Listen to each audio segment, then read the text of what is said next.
Good morning, welcome to Ananya academy. Ananya academy के इस YouTube channel में आपका स्वागत है। आज हम लोग का प्रैक्टिस सेट है। आपको पता ही है कि हर ट्यूसडे हम लोग क्या करते हैं, कुछ प्रश्नोत्तर लेके आते हैं जिनको हम लोग क्या करते हैं, वन बाय वन सॉल्व करते हैं। ठीक है, तो उसी क्रम में आइए, आज का हमारा पहला प्रश्न है, इनमें से कौन सा वाक्य असत्य है। ठीक है, कौन सा वाक्य क्या है, असत्य है। समय योजना मौसम के अनुसार होनी चाहिए। किसके अनुसार? मौसम के अनुसार होनी चाहिए। समय योजना कठोर होनी चाहिए। समूहीकरण से समय की बचत होती है। समय योजना लचीली होनी चाहिए। तो इसमें अगर हम बात करते हैं, जैसे ही आप कभी भी कोई भी प्रैक्टिस सेट सॉल्व करते हो या एग्जामिनेशन में आप लोग क्या करोगे, एग्जाम टाइम में आप क्वेश्चन सॉल्व करोगे तो असत्य की बात हो रही है ना। किसकी बात हो रही है? असत्य की बात हो रही है। और यहाँ पे टॉपिक क्या है? समय। ठीक है, समय समय समूहीकरण से समय का क्या हो रहा है, फिर यहाँ पे भी समय है। तो समय योजना कठोर नहीं होनी चाहिए। ठीक है, ये जो है ये सेक्शन क्या है, इसका असत्य है। और ये यहाँ पे क्या है? राइट। ठीक है, ये क्या है? असत्य है और ये सही आंसर है। मौसम के अनुसार होनी चाहिए, बिल्कुल सही बात है। समूहीकरण से समय की बचत होती है। जब ग्रुप में क्या होता है, कोई भी वर्क होता है तो आपको पता है वहां पे क्या होता है, समय की बचत होती है। ठीक है, क्या होती है? समय की बचत होती है। और समय योजना कैसी होनी चाहिए? लचीली होनी चाहिए, फ्लेक्सिबल होनी चाहिए, ना कि कठोर होनी चाहिए। तो ये क्या है, इसमें आपका सही आंसर है, आंसर नंबर बी। ठीक है, क्या है? आंसर नंबर बी आपका क्या है? सही आंसर है। अब देखिए, कोई भी जब क्या की जाती है प्रबंधन में, कोई भी प्रक्रिया, कोई भी कार्यक्रम बनाया जाता है तो वहां पे क्या किया जाता है, समय का विशेष क्या रखा जाता है, ध्यान रखा जाता है। ठीक है, और समय योजना की अगर हम बात करते हैं तो किसी वांछित उद्देश्यों की प्राप्ति के लिए बनाई गई प्रक्रिया। ठीक है, कोई भी वांछित उद्देश्य, वांछित का मतलब जो चाहा जा रहा है, ठीक है, जिसके बारे में कल्पना की गई है या जो उद्देश्य है उसको प्राप्त करने के लिए जो क्या की जाती है, योजना की रूपरेखा तैयार की जाती है। ठीक है, तो समय योजना क्या है? किसी वांछित उद्देश्यों की प्राप्ति के लिए बनाई गई कार्यक्रम की योजना या रूपरेखा। ठीक है, नेक्स्ट क्वेश्चन है, इस प्रकार के क्वेश्चन के लिए बेटा थोड़ा सा डिटेल स्टडी भी क्या होती है, करनी होती है। ठीक है, निम्नलिखित में से कौन सा कारक बाद के कार्यों को करने में बाधक है? कौन सा कारक? ठीक है, कारक बाद के कार्यों को करने में बाधक है। क्या आराम है, ऊर्जा है, थकान है या कोशिश? ठीक है, इसमें कौन सा कारक है? तो अगर हम कारकों की बात करते हैं तो देखिए, आराम बिल्कुल नहीं। अगर कोई भी कार्य करना है, अगर उसके पहले व्यक्ति क्या कर लेता है, आराम कर लेता है, तो बाधक तो बिल्कुल नहीं है। ऊर्जा, एनर्जी चाहिए ही होती है किसी भी कार्य को करने के लिए। ठीक है, तो ये तो नहीं होगा। अगर बात करते हैं थकान की, तो हाँ, थकान बिल्कुल भी क्या है, किसी भी कार्य को करने में क्या है, बाधक है। ठीक है, जब क्या होता है, कोई भी कार्य लंबे समय तक, अगर आप थके हुए हो तो कोई भी कार्य क्या है, लंबे समय तक नहीं हो पाएगा। ठीक है, अगर थकान है तो क्या होगी, कोई भी कार्य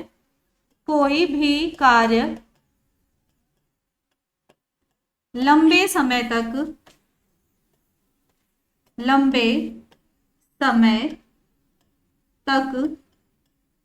नहीं हो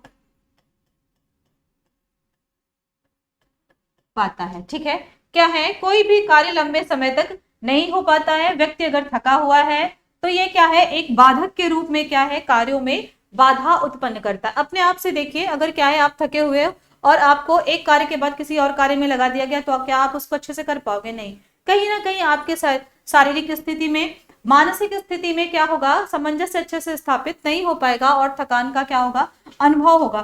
तो थकान क्या है, अगर व्यक्ति थका हुआ है तो वो क्या है, कार्यों में बाधक के रूप में क्या है, उत्पन्न होने वाला एक कारक है। ठीक है बेटा, नेक्स्ट क्वेश्चन की बात करते हैं। बोर्डम, थकान किस प्रकार की नहीं है? ठीक है, किस प्रकार की नहीं है, नहीं वाले सेक्शन को बहुत हाईलाइट कर लिया करो जब भी क्वेश्चन सॉल्व करो। बोर्डम, थकान किस प्रकार की थकान नहीं है?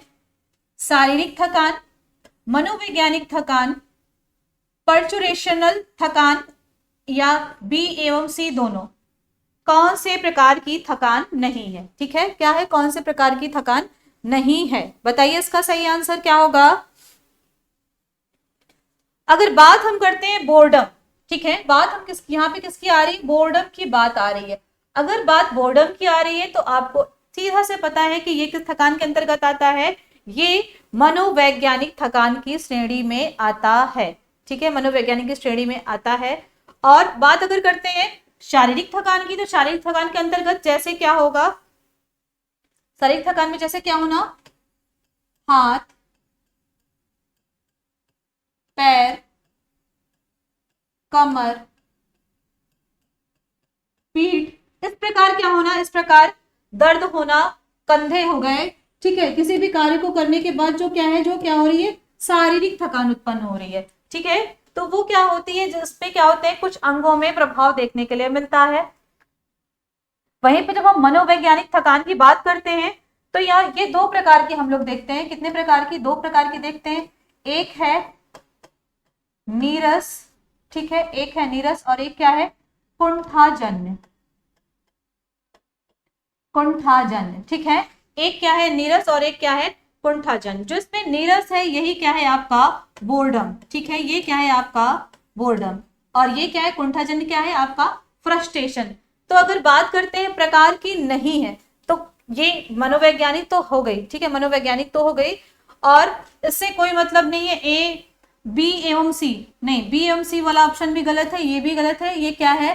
कौन सी प्रकार की थकान नहीं है? शारीरिक प्रकार की थकान नहीं है। ठीक है, शारीरिक थकान नहीं, बल्कि ये कौन सी है? मानसिक है। अगर क्वेश्चन यहीं पे नहीं की जगह है होता तो हमारा मनोवैज्ञानिक थकान की श्रेणी में आपका बोर्डम आता। क्या होता है? बोर्डम आता। और नीरसता से क्या होती? किसी भी कार्य को करने में अरुचि का भाव उत्पन्न होता है। ठीक है, अनाकर्षण होता है, अरुचि का भाव उत्पन्न होता है, अनाकर्षण होता है, उबाऊपन होता है।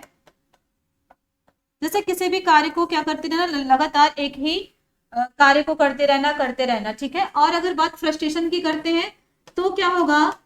निरंतर, निरंतर प्राप्त हो रही, निरंतर प्राप्त हो रही असफलता, है ना? निरंतर प्राप्त हो रही, जब लगातार परस्पर क्या हो रहा है? बैक टू बैक क्या हो रही है? असफलता प्राप्त हो रही है, तो उसकी वजह से भी क्या होता है?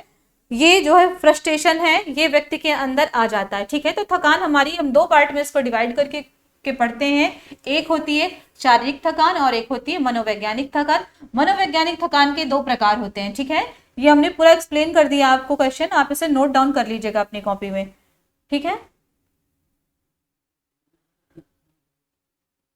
नेक्स्ट क्वेश्चन, भारतवर्ष में परिवार नियोजन कार्यक्रम कब प्रारंभ हुआ? भारतवर्ष में परिवार नियोजन कार्यक्रम कब प्रारंभ हुआ? 1950 में, 1952 में, 1953 में या 1955 में? कब प्रारंभ हुआ? भारतवर्ष में परिवार नियोजन कार्यक्रम कब प्रारंभ हुआ? 1950 में, 1952, 1953 या 1955? रिप्लाई करिए इसका। अगर बात करते हैं तो ये कब प्रारंभ हुआ? 1952 में प्रारंभ हुआ। ठीक है, कब प्रारंभ हुआ बेटा? 1952 में प्रारंभ हुआ। और जब 52 में प्रारंभ हुआ तो आपको पता है जो परिवार नियोजन है बेटा, इसका उद्देश्य क्या था? इसका उद्देश्य था कि क्या करना? जो जन्म दर है, ठीक है, जन्म दर है, उसको क्या करना? कम करना। ये जो सेंटेंस आया है परिवार नियोजन, ठीक है, परिवार को क्या करना? नियोजित करना। उसमें जो क्या है? परस्पर बढ़ोतरी हो रही है, उसमें क्या लाना? गिरावट लाना। ठीक है, क्या लाना? गिरावट लाना ही क्या था? इस कार्यक्रम का उद्देश्य था। ठीक है, इस कार्यक्रम का क्या था? उद्देश्य था। ठीक है, और अगर बात करते हैं तो भारत, ठीक है, भारत दुनिया का पहला देश था, पहला देश था जिसने ये कार्यक्रम क्या किया था? प्रारंभ किया था। ठीक है, जिसने क्या किया था? जिसने देश था जिसने यह कार्यक्रम प्रारंभ किया। ठीक है, प्रश्न बन सकता है परिवार नियोजन कार्यक्रम प्रारंभ करने वाला पहला देश, ठीक है, तो वहां पे आंसर आएगा भारत। ठीक है, भारत से पहले किसी भी देश के मनोमस्तिष्क में यह विचार नहीं आया था इस कार्यक्रम को प्रारंभ करना। अब यहाँ इसका उद्देश्य क्या था, जन्म दर को क्या करना, कम करना। ठीक है, जन्म दर को क्या करना, कम करना। और जिससे क्या होगा, जनसंख्या, जन्म दर जब कम होगा तो बेटा क्या होगा, जो जनसंख्या वृद्धि हो रही है इसमें भी क्या होगी, कमी आएगी, है ना, क्या होगी, इसमें भी कमी आएगी। और परिवार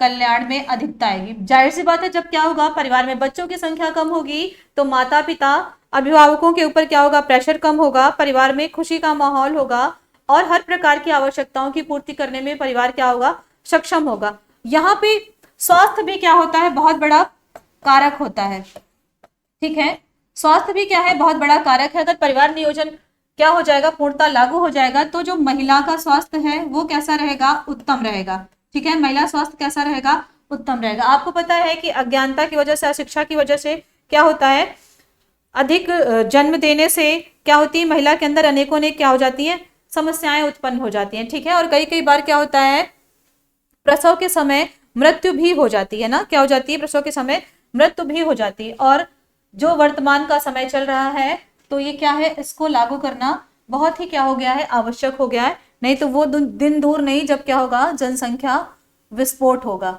है ना। जिस तरह से क्या हो रही है, दर बढ़ रही है, उसको देखते हुए तो यही कहा जा सकता है ना। Next question, fashion. फैशन चक्र में पहला सोपान कौन सा है, अप्रचलन है, वृद्धि है, गतिवर्धन है या नवप्रवर्तन है। अप्रचलन है, वृद्धि है, गतिवर्धन है ना, या नवप्रवर्तन है। बताइए इसमें कौन सा आंसर सही होगा।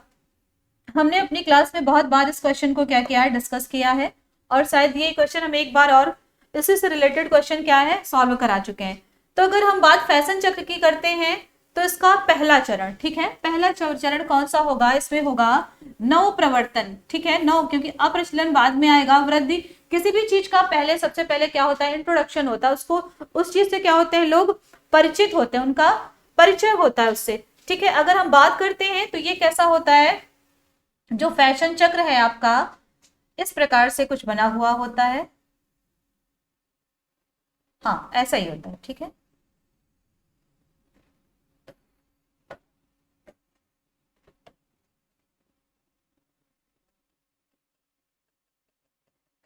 ठीक है, इस प्रकार से क्या होता है, ये बना हुआ होता है। और ये कैसा होता है, क्वेश्चन भी आया है कि इसका स्वरूप कैसा होता है, तो घंटाकार होता है ना।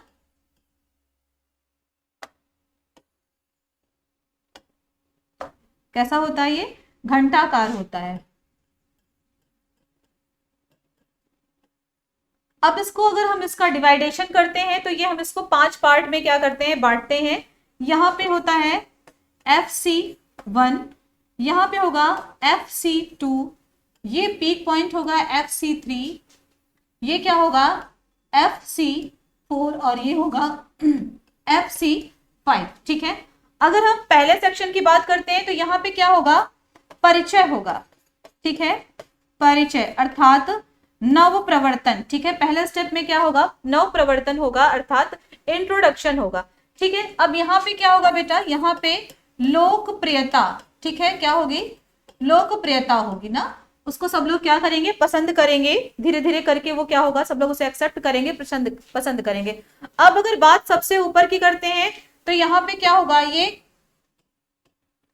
चरमोत्कर्ष वाला सेक्शन होगा। मतलब अब ये क्या होगा, बिल्कुल अपनी चरम सीमा में होगा। जो भी फैशन उस समय चल रहा होगा, चाहे किसी भी प्रकार के परिधान में कोई संशोधन करके फैशन लाया गया है, या किसी भी प्रकार का कलर है, रंग है, रंगों का भी क्या होता है, फैशन आता है ना। कभी बॉटल ग्रीन का फैशन आ गया, कभी डार्क ग्रीन का फैशन आ गया। इस प्रकार से क्या होते हैं, रंग भी फैशन में आते हैं। और बनावट के आधार पे भी क्या होता है, कभी कोई कॉलर है, कफ है, off shoulder, cold shoulder, palazzo, straight pant, ये सब चीजें क्या होती है, फैशन में आती है। तो धीरे धीरे क्या होता है, ये समय जब आता है FC3 जो आता है, यहाँ पे बेटा क्या होता है, ये चरमोत्कर्ष पे होता है। क्या होता है, चरमोत्कर्ष पे होता है। अब यहाँ पे क्या होगा, इसकी लोकप्रियता में आने के बाद जो नेक्स्ट पॉइंट होगा, अब क्या होगा, यहाँ से लोकप्रियता में गिरावट आने लगेगी। यहीं पे क्या था, लोकप्रियता यहाँ पे बढ़ रही थी, अब यहाँ पे बिल्कुल शीर्ष पे चली गई। ठीक है, यहाँ पे क्या हुई, बिल्कुल शीर्ष पे चली गई। और यहाँ पे क्या होगा, जो जहां से प्रारंभ हुआ वहीं पे आकर क्या हो जाएगा, इसका बहिष्कार हो जाएगा। क्या हो जाएगा, बहिष्कार हो जाएगा। क्वेश्चन अगर ये ऐसे भी बन सकता है कि फैशन चक्र में कितने चरण होते हैं, तो आपको पता है कितने होते हैं, 5। कितने होते हैं, 5 होते हैं। ठीक है, अब ये क्वेश्चन मेरे ख्याल से सबका लगभग सबको समझ में भी आ गया होगा कि पूरा टॉपिक क्या है और किस क्रम में क्या किया जा रहा है, इसको बताने का प्रयास किया जा रहा है। और इसे आप स्वयं से क्या करिए, सोच के देखिए। ठीक है, स्वयं से क्या करिए, सोच के देखिए। जैसे जैसे जो भी फैशन आता है, जब हम उसे क्या करते हैं, शुरुआत पे अडॉप्ट करते हैं, ग्रहण करते हैं, फिर देखते हैं धीरे धीरे हम उस टाइम पे क्या करते हैं, जो भी कपड़ा सिलवा रहे होते हैं, जो भी चीजें खरीद रहे होते हैं मार्केट से, वो उसी फैशन को ध्यान में रख के खरीदते हैं। फिर एक बार चरमोत्कर्ष होता है, फिर क्या होता है, धीरे धीरे उसके प्रति क्या होती है, लोकप्रियता कम होती जाती है। हम उसे अलमारी में या वार्डरोब में क्या करते जाते हैं, एक किनारे रखते जाते हैं कि फिर अगर जब ये फैशन आएगा तो फिर हम क्या करेंगे, इसका इस्तेमाल करेंगे। तो इस प्रकार क्या है, ये फैशन चक्र है जो आपके रंगों का भी हो सकता है, किसी भी परिधान का भी हो सकता है, किसी भी प्रकार के डिजाइन का भी हो सकता है। तो इसमें बहुत सारी चीजें होती हैं। ठीक है, नेक्स्ट क्वेश्चन है, उस सॉफ्टवेयर का नाम जिसे वस्त्रों की ड्राफ्टिंग के उपयोग में क्या है, लाया जाता है। ठीक है, मार्कर, लेक्ट्रा, टूका, फोटोशॉप। ठीक है, तो इसमें हम सबको पता है कि क्या है, टूका है ना। टूका जो है ये क्या है, जो ड्राफ्टिंग है। ठीक है, जो ड्राफ्टिंग है, और ये क्या है, एक सॉफ्टवेयर है। ठीक है, ये क्या है, एक सॉफ्टवेयर है जो क्या किया जाता है, जो डिजाइन होती है, जो डिजाइन है। ठीक है, डिजाइन को क्या, सरलतम रूप, क्या है, सरलतम रूप प्रदान करता है। सरलतम रूप क्या करता है, प्रदान करता है डिजाइन को। ये क्या करता है, पैटर्न, ये जो सॉफ्टवेयर है ये पैटर्न, ठीक है, ये जैसे कोई भी वस्त्र है उसका क्या करने में सहायक रहता है, पैटर्न बनाने में सहायक रहता है। और जैसे ग्रेडिंग हो गई, ठीक है, ग्रेडिंग सिस्टम है, उस सब में क्या होता है, सहायता करता है। उस सब में क्या करता है, सहायता करता है। और इसमें क्या होते हैं, बहुत सारे फोल्डर्स बने होते हैं। ठीक है, इस सॉफ्टवेयर में क्या होते हैं, बहुत सारे फोल्डर्स बने होते हैं, और उस फोल्डर्स में क्या होते हैं, कुछ पैटर्न होते हैं। ठीक है, फोल्डर्स में क्या होते हैं, कुछ पैटर्न्स होते हैं। मान लो कोई फोल्डर है, उसमें मैन का, वुमेन का, बच्चों का, इस प्रकार के क्या है, पैटर्न बने हुए हैं। और कुछ फोल्डर है जिसमें पैंट, शर्ट, ये सब डिजाइनों के क्या होते हैं, कुछ बेसिक पैटर्न्स बने हुए होते हैं। और उन्हीं में क्या किया जाता है, संशोधन करके या आवश्यकता के अनुसार इसमें सारी चीजें क्या होती हैं, टूका सॉफ्टवेयर में ऐड होती है। आप लोग उसको थोड़ा सा सर्च करके पढ़ना। ठीक है, तो आपको उसमें जब उसका प्रॉपर आप क्या करोगे, रीड करोगे, तो उसमें सारी चीजें क्या है, 1 बाय 1 सब चीजें लिखी हुई मिलेंगी। ठीक है, तो ये क्या होता है, ये एक जो ड्राफ्टिंग सिस्टम है उसको क्या करता है, बहुत ही सरलतम रूप प्रदान करता है। क्या करता है, सरलतम रूप प्रदान करता है। बहुत ही कम समय, कम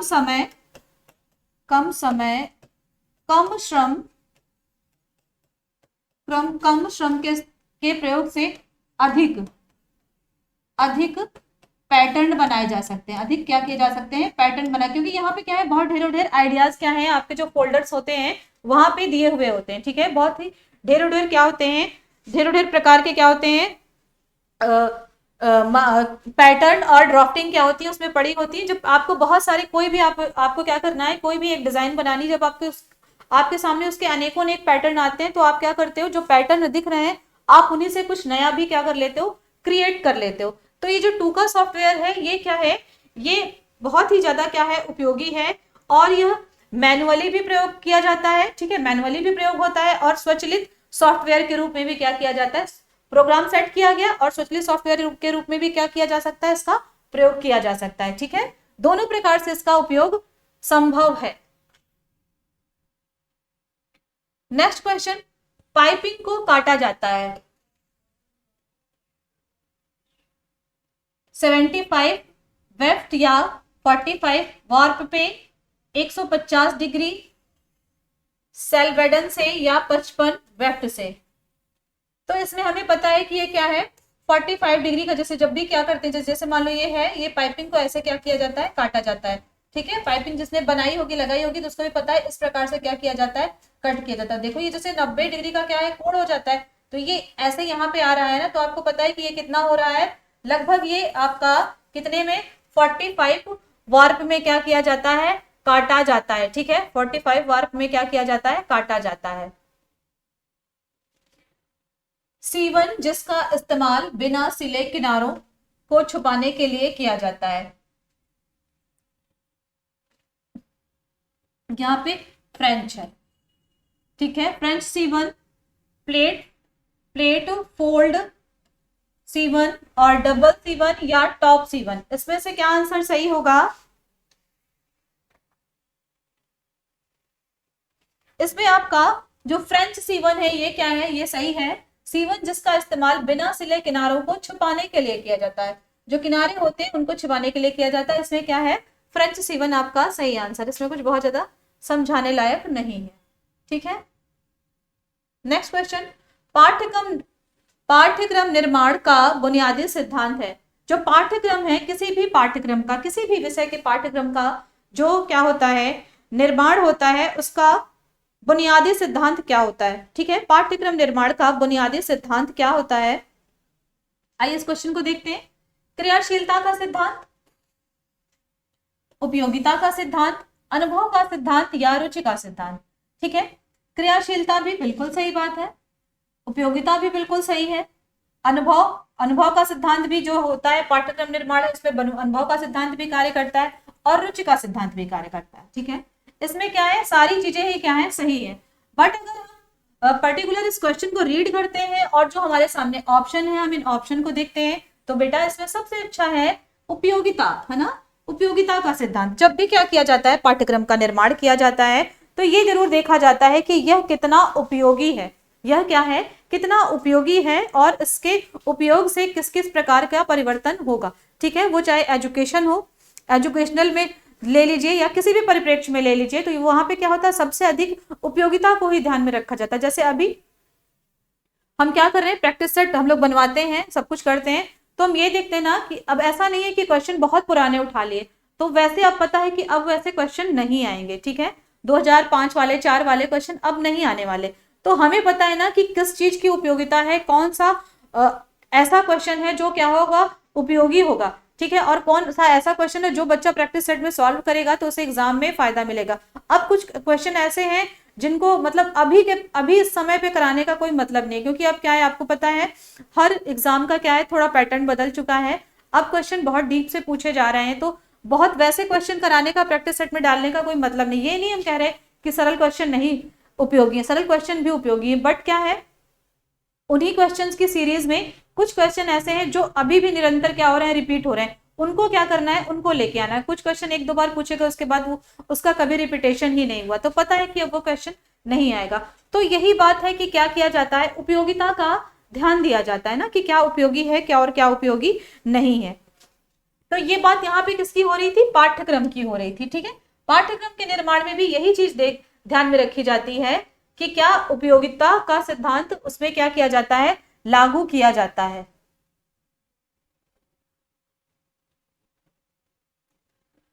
नेक्स्ट क्वेश्चन, जागरूक उपभोक्ता को बनाने के लिए व्यक्ति को बिल लेना आवश्यक नहीं है, तो बिल्कुल ही गलत है। विज्ञापनों से प्रभावित होना चाहिए, उपभोक्ता अधिकारों के प्रति जागरूक होना चाहिए, या उपरोक्त में से कोई नहीं।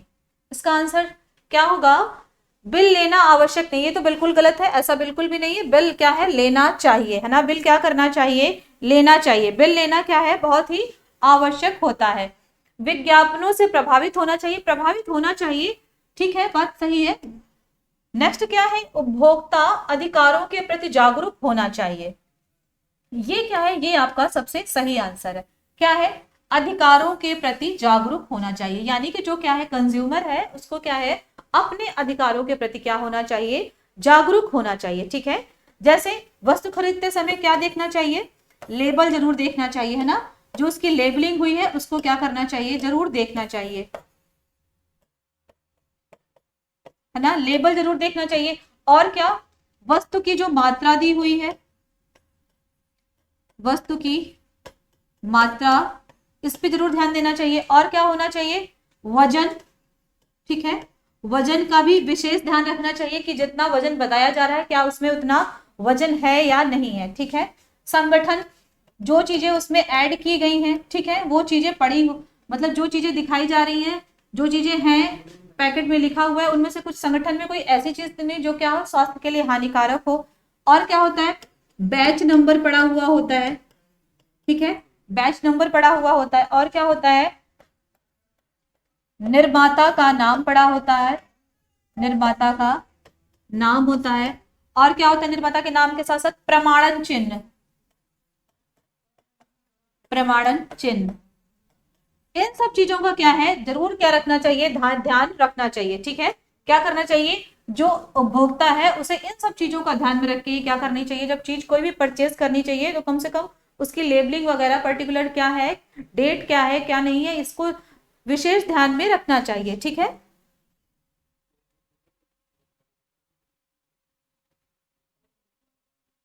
नेक्स्ट क्वेश्चन है, श्रम साध्य काम के अंतर्गत निम्न में से क्या आता है। श्रम साध्य, ठीक है, श्रम साध्य कार्य के अंतर्गत निम्न में से क्या आता है, इनमें पूछ रहा है।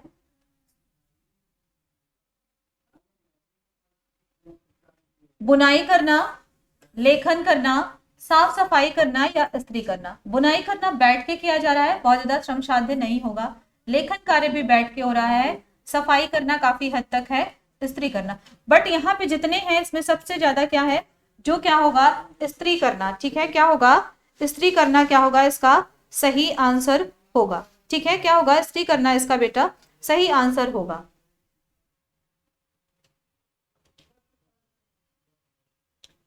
नेक्स्ट क्वेश्चन, मांसपेशियों में निम्न एकत्र होने से शारीरिक थकान उत्पन्न होती है, ठीक है, शारीरिक ऑक्सीजन व लैक्टिक अम्ल, साइट्रिक अम्ल, कार्बन डाइऑक्साइड व लैक्टिक अम्ल, नाइट्रोजन और लैक्टिक अम्ल, ठीक है। लैक्टिक अम्ल तो हम लोगों को पता ही है क्या, लैक्टिक अम्ल क्या होता है, जब शरीर में जमता है तो क्या होती है, थकान होती है। अब नेक्स्ट देखते हैं, ऑक्सीजन, नहीं, ऑक्सीजन ऐसा कुछ भी नहीं है, साइट्रिक अम्ल से ऐसा कुछ भी मतलब नहीं है। हाँ, कार्बन डाइऑक्साइड और लैक्टिक अम्ल के जमाव से क्या होता है, शरीर में थकान उत्पन्न होती है, ठीक है। ये क्या है, बिल्कुल सही आंसर है आपका कार्बन डाइऑक्साइड, क्योंकि ऑक्सीजन तो क्या है, ऑक्सीजन तो मिलनी आवश्यक है, ठीक है। जब क्या होता है, कार्बन डाइऑक्साइड जमा हो जाती है शरीर में और उसके साथ साथ लैक्टिक अम्ल उत्पन्न हो जाता है, तो क्या होती है, थकान की स्थिति उत्पन्न होती है। एक परिवार चलाने में शामिल जिम्मेदारियों के प्रबंधन को क्या कहा जाता है, गृह प्रबंधन, हाउसकीपिंग, परिवार प्रबंधन या संसाधनों की देखरेख। हाउसकीपिंग ये तो अलग मैटर है, ठीक है। परिवार प्रबंधन, संसाधनों की देखरेख, इसमें सबसे जो आपका सही आंसर है वो क्या है, गृह प्रबंधन, ठीक है। क्या है आपका सबसे सही आंसर, गृह प्रबंधन, ठीक है। नेक्स्ट क्वेश्चन देखते हैं, समाज की बुनियादी इकाई कौन सी है। समाज की बुनियादी इकाई कौन सी है, स्कूल है, अस्पताल है, मंदिर है या परिवार। क्या है, परिवार है समाज की बुनियादी इकाई, ठीक है, परिवार है। परिवार से क्या बनता है, समाज बनता है, ये हमको क्या है, सबको पता है। तो जो समाज है, समाज का निर्माण किससे होता है, परिवार से ही होता है, ठीक है, क्या होता है, परिवार से ही होता है। नेक्स्ट पॉइंट, अपरिपक्व जन्म का कारण है। अपरिपक्व जन्म का कारण सिफिलिस, विषाक्तता, असंतुलित आहार या इनमें से सभी, ठीक है। सिफिलिस है, विषाक्तता है, असंतुलित आहार है या इनमें से सभी। इसमें क्या है आपका, इनमें से सभी आंसर सही होगा, ठीक है। इनमें से सभी आंसर क्या होगा आपका बेटा, सही होगा, ठीक है, क्या होगा, इनमें से सभी आंसर आपका सही होगा। अगर बात सिफिलिस की करते हैं तो ये पता है ये क्या है, सेक्सुअल ट्रांसमिटेड डिसीज है, क्या है, सेक्सुअल ट्रांसमिटेड डिसीज है। इसके प्रभाव से भी क्या होता है, जो शिशु होता है, अपरिपक्व शिशु के जन्म का क्या बनता है, ये कारण बनता है। जब क्या होती है, विषाक्तता उत्पन्न हो जाती है तब भी ऐसा देखने के लिए मिलता है। और असंतुलित आहार, जब क्या होता है, प्रॉपर जो डाइट लेनी है गर्भावस्था के समय, जब वो डाइट नहीं ली जाती है तो उसकी कमी से भी क्या होता है, और अपरिपक्व शिशु के जन्म का ये भी क्या बनता है, कारण बनता है। ये भी क्या बनता है, कारण बनता है। सभी को पता है, जब हम लोग क्या पढ़ते हैं, आरडीए पढ़ते हैं, तो वहां पे स्पेशल क्या है, गर्भावस्था में किन पोषक तत्वों की कितनी अधिक मात्रा की आवश्यकता है, भार में 10 केजी क्या है, वृद्धि होनी चाहिए। जब ये सब चीजें कंडीशन नहीं देखने के लिए मिलती है तो ये इस बात का सूचक होती है कि कहीं कहीं क्या है, कहीं कहीं मतलब कहीं ना कहीं क्या है, जो माता का पोषण है वो क्या है, उत्तम नहीं है। ठीक है, वो क्या है, उत्तम नहीं है। तो असंतुलित आहार भी क्या है, इसका कारण बनता है, विषाक्तता भी बनती है और सिफिलिस भी बनता है। ठीक है, सिफिलिस भी क्या होता है, इसका कारण बनता है। ठीक है, यहाँ पे सभी आंसर क्या होंगे, सही होंगे। निम्नांकित में से कौन सा व्यवस्थापन का चरण नहीं है, निम्नांकित में से कौन सा व्यवस्थापन का चरण नहीं है, योजना, योजना, कार्यात्मक और नियंत्रण या मूल्यांकन। ठीक है, अगर हम क्या बात करते हैं, व्यवस्थापन की योजना। ठीक है, व्यवस्थापन की योजना की बात करते हैं तो योजना तो है ही है, कार्यात्मक नहीं है, नियंत्रण है, मूल्यांकन है। ठीक है, तो यहाँ पे हम क्या देखते हैं, योजना को ही आयोजन, आयोजन या नियोजन, या नियोजन के नाम से क्या किया जाता है, जाना जाता है, और नियंत्रण और मूल्यांकन। ठीक है, तो इसमें से क्या है, जो ये कार्यात्मक है ये क्या है, व्यवस्थापन का चरण नहीं है, और तीनों क्या है, उसके चरण है। ठीक है, और तीनों क्या है, उसके चरण है। नेक्स्ट क्वेश्चन देखते हैं बेटा,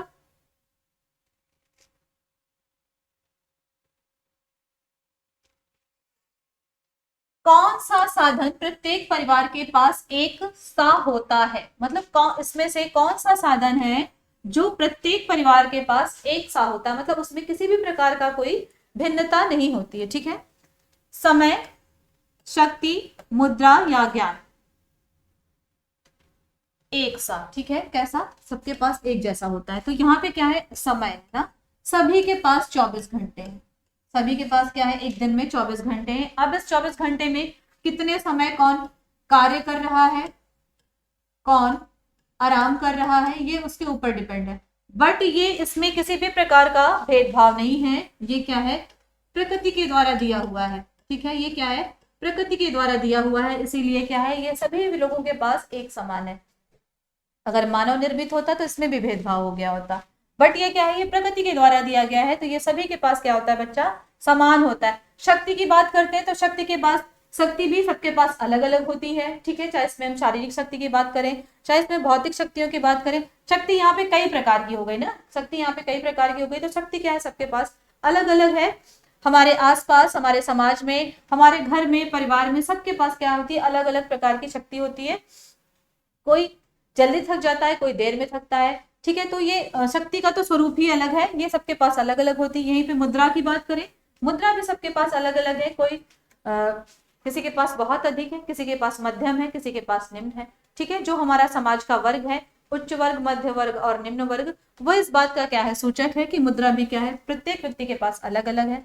ज्ञान की बात करते हैं तो ज्ञान भी क्या है, ज्ञान भी सबके पास क्या है, अलग अलग होता है। ठीक है, ज्ञान भी सबके पास अलग अलग होता है। इसमें क्या है, आपका जो समय है ये आपका सही आंसर है। ठीक है,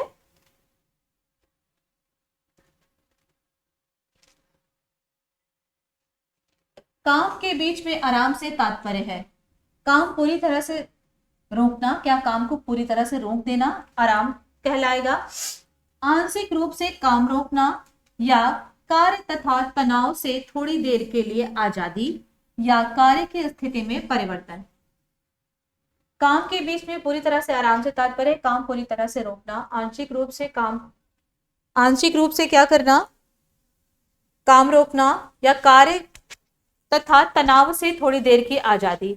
आराम आया है ना बेटा, थोड़ी देर के लिए रेस्ट करना है। तो यहाँ पे जो ये ऑप्शन है आपका, कार्य तथा तनाव से थोड़ी देर के लिए क्या मिलनी, आजादी में थोड़ा सा रेस्ट पीरियड मिलना, क्या होता है, एक रिफ्रेशमेंट का क्या करता है, कार्य करता है। क्या करता है, एक बॉडी में एक रिफ्रेशमेंट लाता है।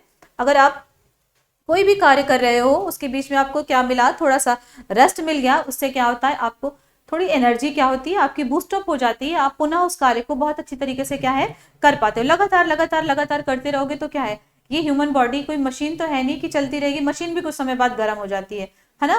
तो ये क्या है, इससे थोड़ा सा रेस्ट पीरियड क्या है, मिलना जरूरी होता है। अगर हम बात करते हैं तो जब भी हम लोग इसको पढ़ते हैं होम मैनेजमेंट, तो हम देखते हैं कि क्या होता है, जब हम लोग मानसिक कार्य की बात करते हैं, किसकी बात करते हैं, मानसिक कार्य अगर किसी ने भी कितने मिनट तक किया है, 40 मिनट तक किया है। ठीक है, 40 मिनट तक कंटिन्यू वो कोई मानसिक कार्य करता रहा है, तो उसे 2 मिनट का क्या है, रेस्ट पीरियड मिलता है। क्या मिलता है बेटा, रेस्ट पीरियड मिलता है। तो ये क्या है, ये थोड़ी देर के लिए, ये जो 2 मिनट है और लगातार जो 40 मिनट इसने काम किया है, ये जो 2 मिनट है उसको कहीं ना कहीं इस स्ट्रेस से, इस तनाव से उतनी देर के लिए रिलीज करता है, और ये पुनः क्या है, फिर उसी एनर्जी के साथ क्या करता है, कार्य करता है। ठीक है। और अगर ऐसा नहीं होगा, तभी आप देखते हो कोई भी, जैसे बैंक वगैरह में हम लोग जाते हैं, जो लगातार लोग काम करते करते बहुत रूडली बात करने लगते हैं, चिड़चिड़े हो जाते हैं, वो यही कारण होता है कि वो क्या होते हैं, बिल्कुल परेशान हो चुके होते हैं, कोई भी रेस्ट पीरियड नहीं मिला होता है, लगातार बैक टू बैक भीड़ लगती चली जाती है, जिससे क्या होता है, उनके व्यवहार में आपको देखने के लिए मिलता है कि ये तो ठीक से बात ही नहीं कर रहे हैं। इस प्रकार की समस्याएं जो आती हैं, कहीं ना कहीं क्या होता है, वो उस तनाव में रहता है। ठीक है, वो क्या रहता है, उस तनाव में रहता है, उस तनाव का ही कारण होता है कि वो क्या करता है, किसी व्यक्ति के साथ कोई दुर्व्यवहार कर देता है। तो पर्टिकुलर क्या है, ये होना चाहिए कि 40 मिनट तक उसने मानसिक श्रम किया है, तो उसे 2 मिनट का क्या है, रेस्ट मिलना चाहिए ना। क्या मिलना चाहिए, 2 मिनट का रेस्ट मिलना चाहिए। ये क्या करता है, रिफ्रेशमेंट का कार्य करता है। ठीक है, आगे बढ़ते हैं, नेक्स्ट क्वेश्चन देखते हैं। निम्नांकित मदों की को सूची 1 से सूची 2 में क्या करना है, सुमेलित करना है। हिंदू विवाह अधिनियम, गर्भ समापन अधिनियम, दहेज निषेधक अधिनियम और स्त्रियों की घरेलू हिंसा से सुरक्षा अधिनियम। ठीक है, अगर हम हिंदू विवाह अधिनियम की बात करते हैं, तो हिंदू विवाह अधिनियम क्या है आपका, पहला, यानी कि 1955। अब देखते हैं पहला कहां पे है, इसको थोड़ा सा और ऊपर करते हैं, हाँ अब सही। ठीक है, क्या देखते हैं, हिंदू विवाह अधिनियम, तो ये क्या है, 1955। अब देखते हैं 55 पहले में कहां कहां पे है, ये है, तो ये दोनों क्या हो जाएंगे, कट जाएंगे। ठीक है, ये दोनों क्या हो जाएंगे, कट जाएंगे। अब गर्भ समापन अधिनियम 1971 की बात है। ठीक है, 1971 अर्थात दूसरे का तीसरा, ये कहां पे है, ये यहाँ पे। ठीक है, तो ये क्या है, सीधा से आपका पहला आंसर क्या होगा, सही होगा। ठीक है, हिंदू विवाह अधिनियम कब है, 1955 की बात है। गर्भ समापन अधिनियम 71 की बात है। दहेज निरोधक अधिनियम कब है, 61 की बात है। और क्या है, स्त्रियों की घरेलू हिंसा से सुरक्षा अधिनियम 2005। आपका इसमें क्या है, आपका इसमें पॉइंट नंबर 1 क्या है, सही है, ए ऑप्शन आपका सही है। ठीक है,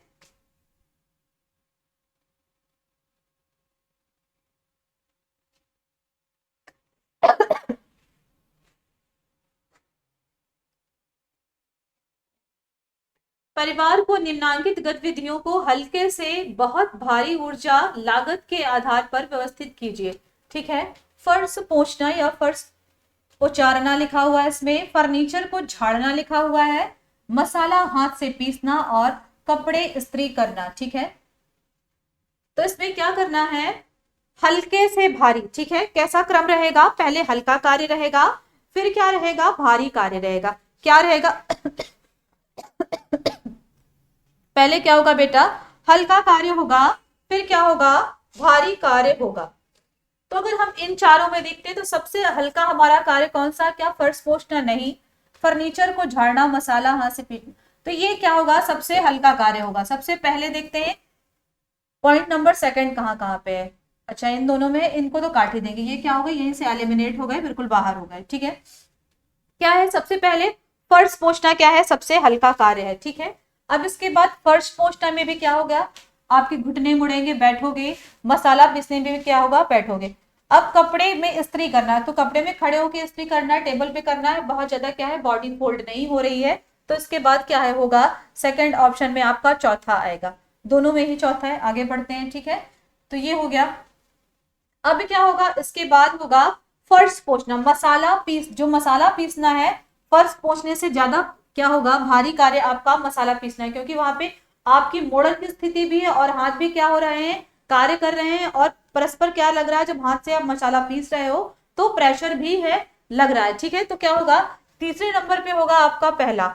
ठीक है, तो ये आपका ये सी वाला क्या है, ऑप्शन बिल्कुल सही है, सबसे भारी कार्य क्या होगा इनमें से। ठीक है, इस प्रकार के जब भी आपके पास क्रम लगाने के लिए आएंगे, तो जो आपके सामने ऑप्शन होंगे, आप उन ऑप्शन में क्या करोगे, गौर करोगे कि इनमें सबसे हल्का और इनमें सबसे भारी कार्य कौन सा है, ना कि जो आप रटा रटाया चीज रट के जाओगे। ठीक है, इसको क्या है, प्रेजेंस ऑफ माइंड के द्वारा भी क्या होंगे, इस तरह के क्वेश्चन सॉल्व होंगे। ठीक है, जब आपने स्वयं इन सब चीजों को किया होगा, इन सभी कार्यों को किया होगा, तो आपने इस चीज का अनुभव किया होगा कि मसाला हाथ से पीसना कहीं ना कहीं फर्श पोंछने से क्या है, अधिक शारीरिक श्रम इसमें लगता है ना। तो आपका क्या है, सी ऑप्शन बिल्कुल सही है।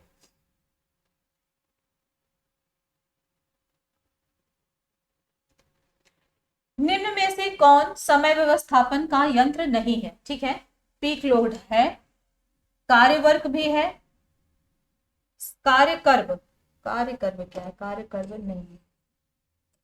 ठीक है, पीक लोड होता है, विश्राम काल है, और नहीं, कार्यवर्क भी, कर्व भी होता है, कार्यकर्व भी होता है, विश्राम काल भी होता है, थकान नहीं होता ना, थकान नहीं होता। समय व्यवस्थापन की बात कर रहा है। ठीक है, समय व्यवस्थापन के यंत्र की बात कर रहा है। ठीक है, समय व्यवस्थापन की किसकी बात कर रहा है, यंत्र की बात कर रहा है। तो पीक लोड भी है, कार्य कर्व भी होता है, और विश्राम काल भी होता है। ठीक है, पीक लोड पता है जब क्या होता है, जब ऐसी स्थिति आती है 24 घंटे में जिस समय क्या होता है, व्यक्ति बहुत अधिक क्या होता है, बिजी होता है। तो इसमें ये क्या है, ये तीनों ही क्या है, यंत्र है। किसके यंत्र है, समय व्यवस्थापन के। ठीक है, ये क्या है, तीनों ही यंत्र हैं। जबकि आपका थकान, अभी हम लोग पढ़ के आ रहे हैं इससे पहले कि थकान कितने प्रकार की होती है, शारीरिक और मानसिक, ये उसमें आएगा। ठीक है, यहाँ पे ये इससे संबंध नहीं है।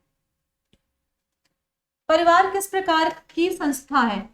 ठीक है, सामाजिक संस्था है, सांस्कृतिक संस्था है, शैक्षणिक संस्था है, या उपरोक्त में से कोई नहीं। तो हमें सबको पता है कि क्या है, परिवार एक सामाजिक संस्थान है। क्या है, परिवार क्या है बेटा, एक सामाजिक संस्था है ना। परिवार क्या है, परिवार से ही समाज का निर्माण होता है, और परिवार क्या है, एक सामाजिक संस्था है। नेक्स्ट क्वेश्चन देखते हैं,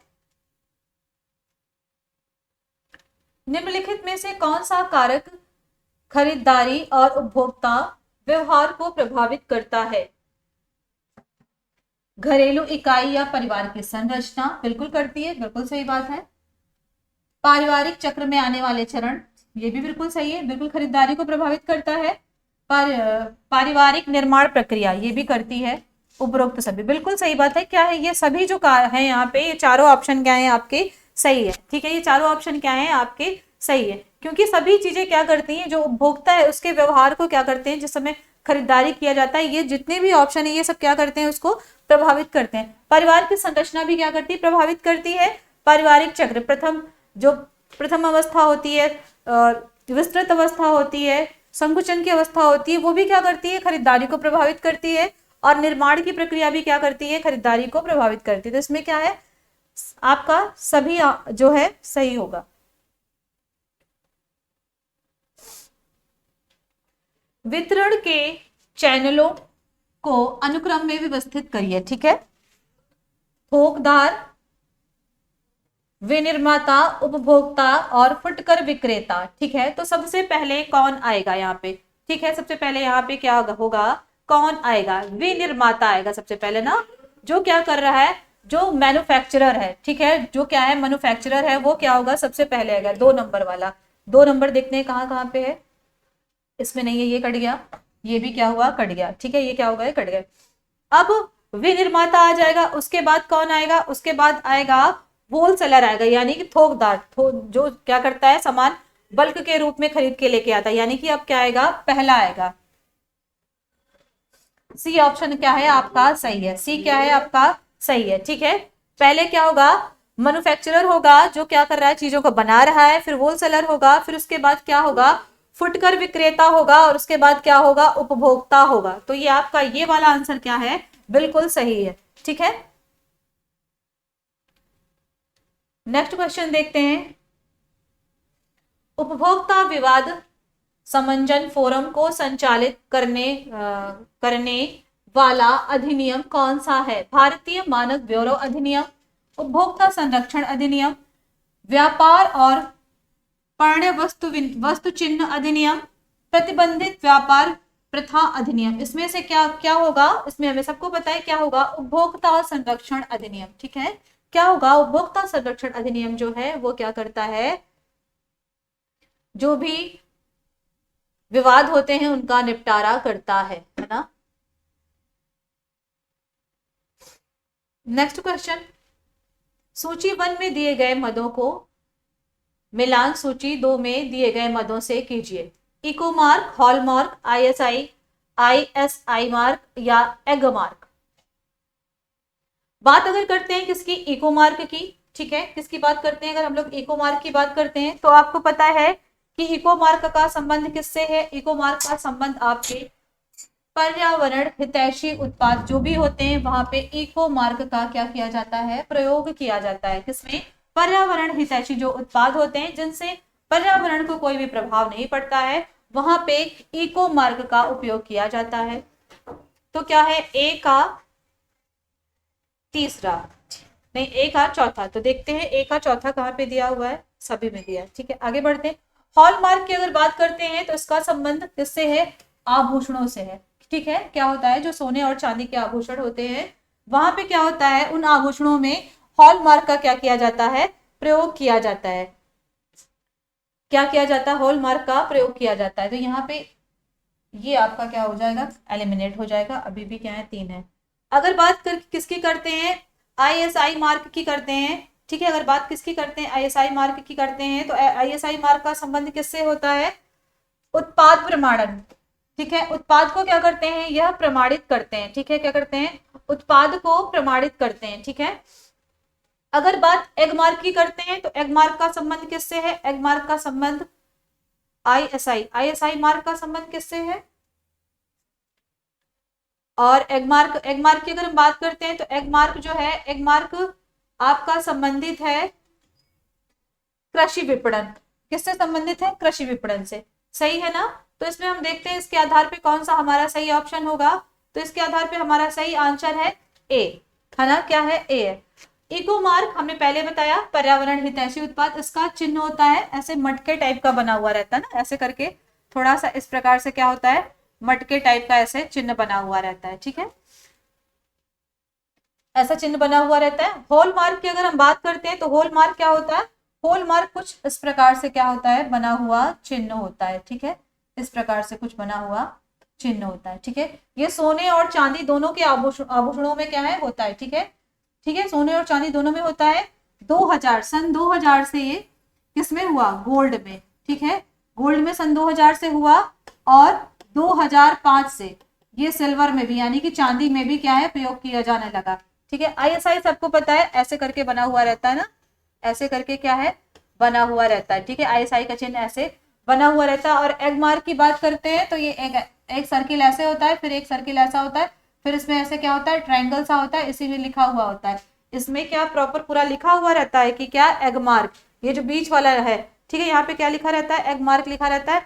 और यहाँ पे क्या लिखा रहता है? यहाँ पे ये जो सर्किल है यहाँ पे भारत सरकार लिखा रहता है। तो इस प्रकार क्या होती है? मार्किंग होती है जो क्या करती है? उस जो वस्तु है उसका क्या करती है? प्रमाणन करती है कि ये वस्तु क्या है? सही है। ठीक है, तो इसमें हमारा ए ऑप्शन क्या होगा? इको मार्क का संबंध पर्यावरण हितैषी उत्पाद से है, हॉल मार्क का संबंध आभूषण से है, आईएसआई मार्क का संबंध उत्पाद प्रमाणन से है और एग मार्क का संबंध कृषि विपणन से है। ठीक है, ये क्वेश्चन आपका पूरा क्या है?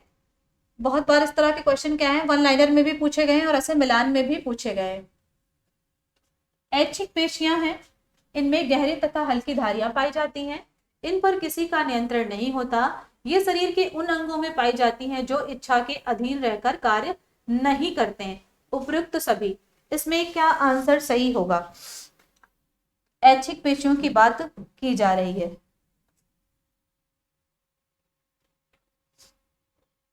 इसमें क्या होगा? इसमें आपका उपयुक्त सभी। इनमें से इनमें गहरी और हल्की धारियां पाई जाती हैं, इन पर किसी का नियंत्रण नहीं होता। ऐच्छिक की जब इच्छा होगी तब करेंगे, किसी का नियंत्रण नहीं होता। सही बात है। ठीक है, ये शरीर के उन अंगों में पाई जाती हैं जो इच्छा के अधीन रहकर कार्य करते हैं। होगा यहाँ पे थोड़ा सा ये क्या है? मिस्टेक है, कार्य करते हैं। ठीक है, तो उपयुक्त सभी इसमें क्या होगा? सही। ऐच्छिक अनैच्छिक दो प्रकार की पेशियां पाई जाती हैं। ठीक है, ऐच्छिक पेशियां अर्थात जो हमारी इच्छा के अनुसार क्या कर सकती है? कार्य। जैसे अब हम हाथ उठा रहे हैं, बोल रहे हैं, हमारी इच्छा तो हम ऐसा कर रहे हैं। अनैच्छिक क्रियाएं जैसे क्या है? हमारा डाइजेस्टिव सिस्टम है, हमारा श्वसन तंत्र है, हमारा परिसंचरण तंत्र है, इन पे क्या हमारी इच्छा है? क्या हमारा हम कह सकते हैं क्या कि नहीं अभी पाचन तंत्र काम नहीं करेगा तो क्या पाचन तंत्र काम करना बंद कर देगा? श्वसन तंत्र कार्य नहीं करेगा, परिसंचरण तंत्र कार्य नहीं करेगा? नहीं, ऐसा कुछ नहीं। वो क्या है? अनैच्छिक क्रियाएं हैं। ठीक है, अनैच्छिक क्रियाएं जिन पे मानव का कोई नियंत्रण नहीं होता। ऐच्छिक क्रियाओं पे क्या होता है? नियंत्रण होता है। ठीक है, स्वस्थ शरीर में पेशियां सदा ही थोड़ी कसावट की स्थिति में रहती हैं ताकि प्रत्येक समय क्रिया के लिए तत्पर रहें। यह तत्परता कहलाती है, पुट्टी कहलाती है। मसल टोन कोई भी नहीं या अल्ना टोन। तो इसमें पता है क्या होती है, ये मसल टोन होती है। क्या होती है? मसल टोन होती है, जो क्या करती है, बॉडी को कसावट प्रदान करती है और पेशियां क्या होती है, बिना थके बिना रुके अधिक समय तक क्या होती हैं, क्रियाशील रहती हैं। ठीक है, तो वो क्या होता है, मसल टोन होता है। ठीक है, मांसपेशियां जल, प्रोटीन, खनिज लवण तथा वसा आदि कितने प्रतिशत होता है? 70%, 35%, 50% या 25%। अगर बात करते हैं 29 क्वेश्चन की, तो इसमें क्या है, 70%। क्या होता है? 70% क्या होती है? मांसपेशियां जल, प्रोटीन, खनिज लवण तथा आदि जो होते हैं शरीर में लगभग 70% होते हैं। क्या होते हैं? लगभग 70% होते हैं। ठीक है, आज का अंतिम क्वेश्चन एर्गोनॉमिक्स के फायदे में समाहित है। सुरक्षित रोजगार, बिल्कुल सही बात है। कार्य क्षमता तथा उत्पादन में वृद्धि, बिल्कुल सही बात है। दक्ष वित्तीय प्रबंधन, दक्ष वित्तीय से कोई संबंध नहीं होगा ना, वित्तीय से कोई संबंध नहीं होगा। कम से कम चोट लगना, हाँ बिल्कुल, ये भी क्या है, बिल्कुल आपका सही है। देखते हैं ऑप्शन सी नहीं होना चाहिए, सी जिसमें नहीं होगा, सी इसमें है और इसमें भी है और इसमें भी है, सी नहीं होगा ना। तो इसमें क्या है, बी ऑप्शन क्या है, बी ऑप्शन बेटा इसमें क्या है आपका सही है, बी ऑप्शन क्या है इसमें सही है। ठीक है, अगर हम एर्गोनॉमिक्स की बात करते हैं तो आप जैसे बोल रहे हो एर्गो, फिर उसके बाद नॉमिक्स, तो ये क्या है, श्रम दक्षता शास्त्र होता है। ये दो अक्षरों से क्या है, मिलकर बना हुआ, एर्गो और नॉमिक्स। और ये क्या है, ये एक ग्रीक भाषा का क्या है, शब्द है। एर्गोनॉमिक्स जो है ये कहाँ का शब्द है, ग्रीक भाषा का शब्द है, जिसमें अगर हम बात किसकी करते हैं, एर्गो की करते हैं, तो इसका मतलब होता है कार्य अर्थात वर्क, और नॉमिक्स की बात करते हैं तो ये क्या होती है, स्टडी। ठीक है, स्टडी। अब क्या होता है, जो ये एर्गोनॉमिक्स है, ये प्रयोग क्यों किया जाता है कि आप जहां काम करते हैं, ठीक है, आप जहां पे भी जो भी व्यक्ति है, जो भी किसी भी क्षेत्र में जो भी जॉब कर रहा है, जहां पे वो कार्य कर रहा है, वह जगह आपके लिए कितनी सही है ना, आपके लिए क्या है, कितनी सही है। आपके बैठने के पोस्चर को लेकर के हो, चाहे खड़े होने के पोस्चर को लेकर के हो, जिस कंपनी में, जिस संस्था में, जिस विद्यालय में, जहां पे भी आप कार्य कर रहे हो, वो वर्क प्लेस आपके अनुकूल है कि नहीं मत है, इस चीज को ध्यान में रख के ही क्या किया जाता है, सब चीजों का निर्माण किया जाता है। सुरक्षित रोजगार, सबसे बड़ी बात है कि रोजगार क्या हो, सुरक्षित हो। जो कार्यकर्ता जो कार्य कर रहा है उसे किसी भी प्रकार का कोई शारीरिक या मानसिक हानि ना हो। वहां पे कार्य क्षमता तथा उत्पादकता में, अगर किसी की भी व्यक्ति के कार्य करने की पोजीशन, चाहे सिटिंग पोजीशन में कार्य कर रहा होगा, चाहे स्टैंडिंग पोजीशन में कार्य कर रहा होगा, अगर वो पोजीशन सही होगी तो वहां पे कार्य क्षमता में भी वृद्धि होगी और उत्पादकता में वृद्धि होगी और क्वालिटी में भी वृद्धि होगी। ठीक है, कम से कम चोट लगना, ऐसा नहीं है कि कोई भी कर्मचारी कार्य कर रहा है तो उसे ऐसे क्षेत्र में, ऐसी जगह पे कार्य करना है, खड़े होके पता चला वहां पे वो किसी भी बड़ी दुर्घटना का क्या हो गया, शिकार हो गया।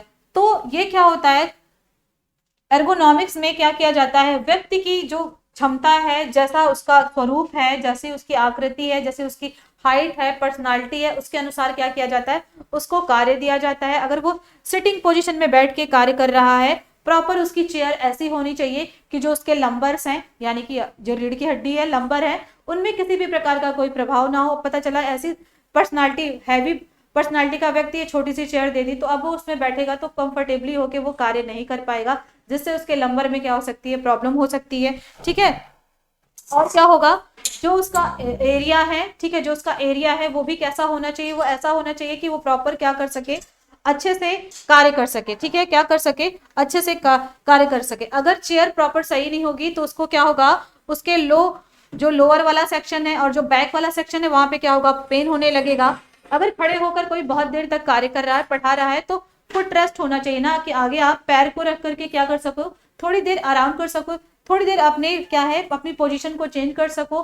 तो इन सब चीजों का क्या है, ध्यान में रख के ही, मतलब जो कार्य कर रहा है, मतलब आप जहां कार्य कर रहे हो वह जगह आपके हिसाब से होनी चाहिए। ठीक है, जैसे कोई व्यक्ति, आजकल आप लोग जान रहे हो, लोग अधिकतर कंप्यूटर में काम करते हैं, तो ठीक है, जो टेबल आपके सामने है उसकी ऊंचाई इतनी होनी चाहिए कि क्या हो सके, वो जो है मतलब वो ऐसा रखा हो कि मतलब आई का कांटेक्ट उसमें प्रॉपर वे में सही हो पाए। ठीक है, पता चला कि वो नीचे है या वो बहुत ऐसे ऊपर है, तो अगर ऐसे ऊपर भी करके देखेगा तो उसको क्या होगा, बैक में नेक में पेन होने लगेगा, और ऐसे करके देखेगा तो कुछ समय बाद वो सर्वाइकल का पेशेंट हो जाएगा ना। तो इन सब चीजों को ध्यान में रख करके व्यक्ति की कार्यकुशलता के अनुसार अगर आप उससे अच्छा प्रोडक्शन चाहते हो, ठीक है, आप उससे क्वालिटेटिव प्रोडक्शन चाहते हो, तो क्या करना चाहिए, इन सब चीजों का श्रम दक्षता शास्त्र जो होता है वह यही बताता है कि जो कार्य करता है उसे कंफर्टेबल फील होना चाहिए। कोई भी काम वो करे तो कंफर्टेबली करे, ठीक है, चाहे वो पढ़ाने से संबंधित कार्य हो, चाहे किसी भी चीज को निर्माण करने से संबंधित कार्य हो, तो उन सब चीजों को क्या करे, वो अच्छी तरह से करे। इससे क्रियाशीलता भी बढ़ती है, प्रोडक्शन भी बढ़ता है, और प्रोडक्शन की क्वालिटी भी क्या होती है, इंक्रीज होती है। ठीक है, तो ये क्या होता है, एर्गोनॉमिक्स होता है। ये बहुत बड़ा टॉपिक है, स्पेशली यहाँ से क्वेश्चन नेट में आते हैं। ठीक है, यहाँ से क्वेश्चन क्या होते हैं, नेट में आते हैं ना। तो ये क्या है, एक बहुत बड़ा एक सेक्शन है, इसको क्या होता है बहुत डीप में समझना होता है। ठीक है, बट आप लोग इतना जानते रहो कि ये क्या है, सुरक्षित रोजगार। ठीक है, किसी भी व्यक्ति को क्या करना, सुरक्षित रोजगार प्रदान करना। सुरक्षित से तात्पर्य उसकी शारीरिक सुरक्षा और उसकी मानसिक सुरक्षा दोनों है। ठीक है, मानसिक सुरक्षा भी है, शारीरिक सुरक्षा भी है। ठीक है, तो बस आज के लिए इतना ही। आज का ये हमारा सबसे लास्ट क्वेश्चन था, और कुछ प्रॉब्लम है इस वजह से क्या है, क्लास लाइव नहीं हो पाई है। आप लोगों को मिल जाएगी। ठीक है, जब भी आपको क्लास मिले तो पॉजिटिव फीडबैक दीजिएगा, और वीडियो को ज़्यादा से ज़्यादा शेयर करिएगा, लाइक करिएगा, और हमारे चैनल को सब्सक्राइब करिएगा। ठीक है, तो बस आज के लिए इतना ही। धन्यवाद।